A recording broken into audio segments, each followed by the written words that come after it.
Your faucet might be dripping or it may be out of date. Either way, replacing it is relatively easy. You will need towels, bucket, adjustable wrench, screwdriver, replacement water supply lines, optional, plumber's tape, basin wrench. To make your job easier, remove items from beneath the sink. When working on plumbing, the first thing you want to do is shut the water off at the source. In this case, you can simply turn off both the hot and cold water at the valves under your sink. Additionally, if you have a disposal, you will want to disconnect power to it at the source. Switch off the breaker to the disposal.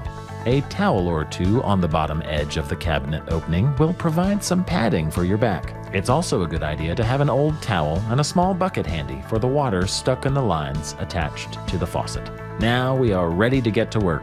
First, use an adjustable wrench to detach each of the water supply lines near the shutoff valves. Supply lines are relatively inexpensive, and you might as well replace them while replacing your faucet. Be sure to point each line down into the bucket when detaching in case there's some water left in the line. Your faucet and handles are held in place using metal or plastic nuts. Loosen with your hands, or use your basin wrench. Unscrew the mounting nuts from the threaded ends of the faucet and handles. At this point, you should be able to remove your faucet from the sink and counter.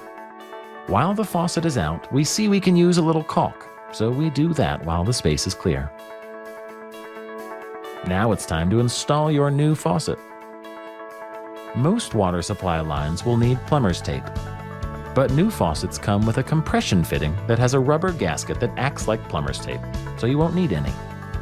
Lower your new faucet assembly down into the counter. Secure the faucet into place using the mounting nuts provided and connect the handles.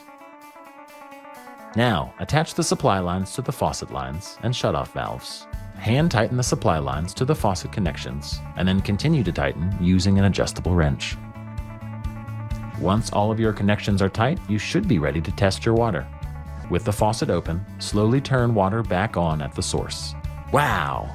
Just like that, you have a brand new faucet ready for use.